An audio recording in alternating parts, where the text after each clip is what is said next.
प्रयोग कर देखिएगा।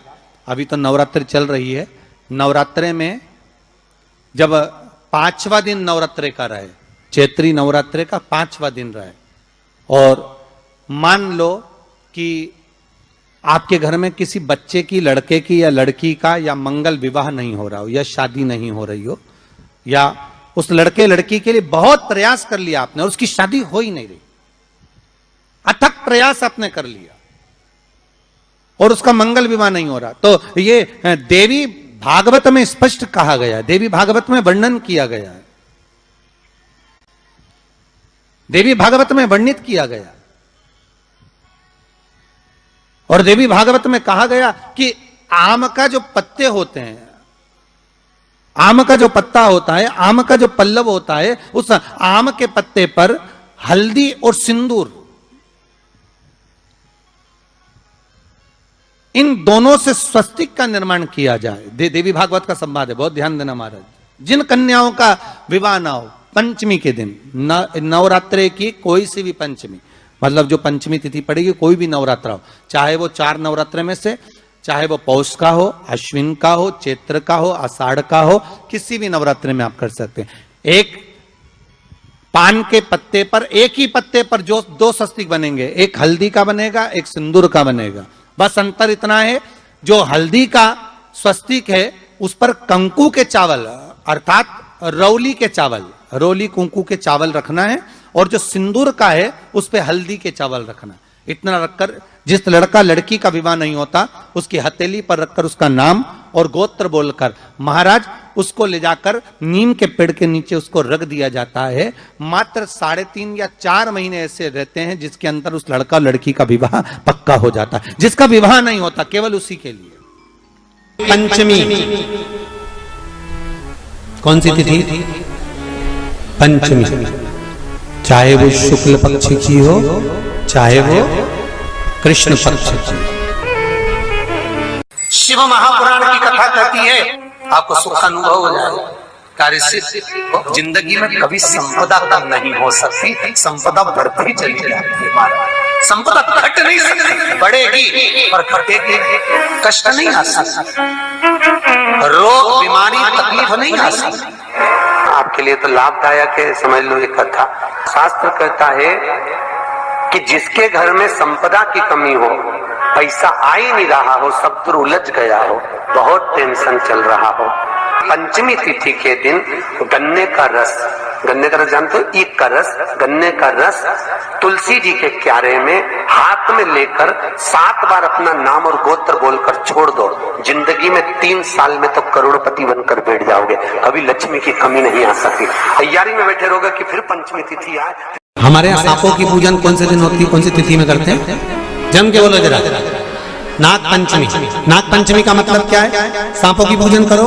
नाग पंचमी का मतलब होता है शंकर जी के मंदिर में जाकर 1 लोटा जल समर्पित कर दो। उसका कारण क्या है कि हमारे परिवार में, हमारे कुटुंब में, परिवार में कोई 7 पीढ़ी के अंतर्गत भी अगर कोई जीव तड़प रहा होता है, पड़ा हुआ होता है, उसकी मुक्ति नहीं होती है, तो पंचमी का चढ़ा हुआ जल उस जीव को प्राप्त हो जाता है और वो जीव तर जाता है, उसका फिर जन्म नहीं होता, वो तर।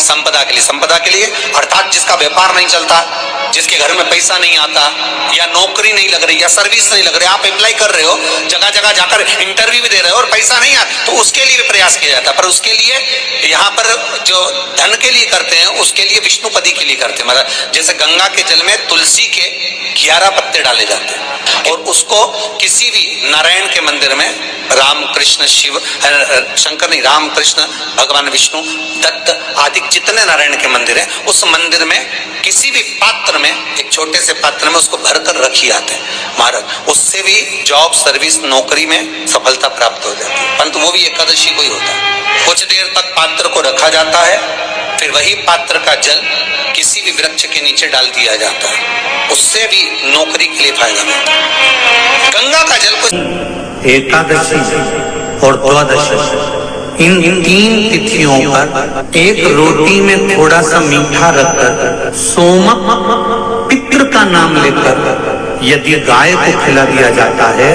तो अगर कोई पूर्वज प्रेत योनि में भी पड़ा हुआ होता है, भटक रहा होता है, जिसको पिंड नहीं मिला, जो अचानक मर गया होता है, अधोगति में चले गया होता है, उस जीव की मुक्ति दशमी, एकादशी और द्वादशी, 3 दिन सोमक पितृ का नाम लेकर रोटी में, पूड़ी में मीठा रखकर अगर गाय को खिला दिया जाता है ये 3 दिन तक, तो वो पितृ कभी भटकते नहीं है, उनको मुक्ति प्राप्त हो जाती है मोक्ष में। दशमी की रात्रि के 12 बजे घी का दिया हथेली में रखकर दरवाजे के बाहर, उस दिए को हथेली में रखकर चंद्र का दर्शन रात्रि के 12 बजे दिए की लो में चंद्र का दर्शन करते हैं, उससे ज्योत प्रबल होती है हमारे।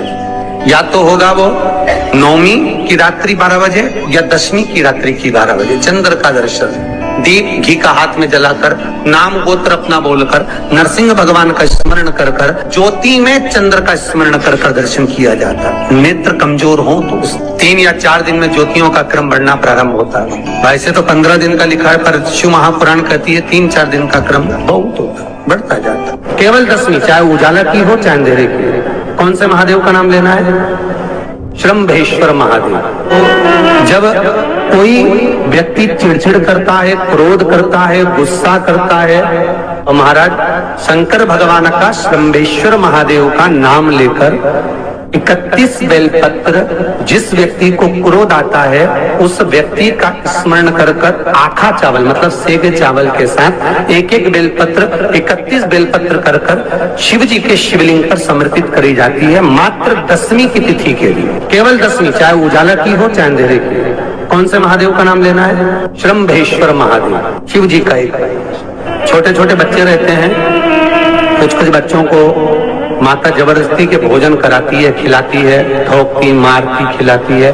कुछ कुछ बच्चे ऐसे रहते हैं वो कुछ खा ही नहीं पाते, मुख में दो और वॉमिटिंग कर देते हैं, उल्टी कर देते हैं। ऐसे बच्चों के लिए या जिस व्यक्ति को भोजन पचता नहीं और उदर में एसिडिटी रहती हो और जलन टाइप की होती हो, उसके लिए भी श्रम्भेश्वर महादेव का स्मरण है। सुंदर व्याख्यान वर्णन किया है। श्रम्भेश्वर महादेव के ठीक सामने अर्थात भगवान शंकर के किसी भी शिवलिंग के सामने एक तांबे के लोटे में जल रख लीजिए और जल के अंदर 3 बेलपत्र डाल दीजिए, एक पीपल का पत्ता डाल दीजिए, शमी के 11 पत्ते कलश को छुआकर शंकर भगवान के शिवलिंग पर श्रम्भेश्वर महादेव के नाम से चढ़ा दीजिए। उस जल को उठाकर ले आइए, 1 रात्रि तक घर के अंदर रखना है।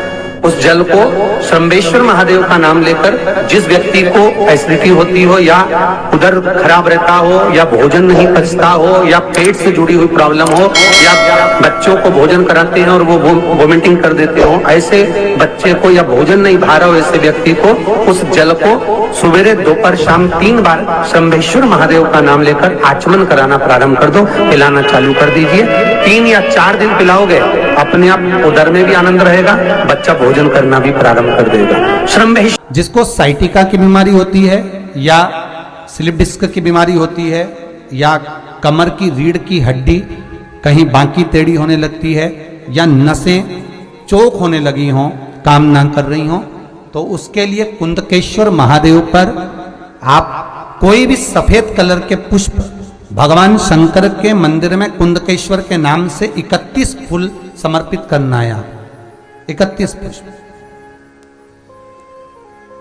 और कुंदकेश्वर के नाम से 31 पुष्प समर्पित कर कर बेलपत्री के पेड़ के नीचे की जड़ थोड़ा सा भाग निकालकर ऊपर से छीलकर अंदर का भाग शंकर कुंदकेश्वर को चढ़ाना है।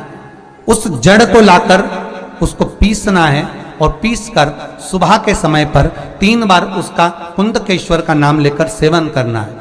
जिसको साइटिका और जिसको रीढ़ की हड्डी, स्लिप डिस्क, जिसको प्रॉब्लम होती है उसको बाबा कुंदकेश्वर एक ऐसे महादेव हैं, क्योंकि भगवान शंकर के चरण पर पार्वती के द्वारा फेंका गया कुंद का प्रहार हुआ और उससे बाबा को चोट लगी, जिससे बाबा का नाम कुंदकेश्वर पड़ा। जब आप जल शंकर को चढ़ाने तो रोज ही जाते हैं। जब एकादशी का दिन रहे और शंकर जी के मंदिर में आप जल समर्पित करें तो 3 बार मुख से स्वधा स्वधा स्वधा या स्वधा स्तोत्र का पाठ जिसमें 12 श्लोक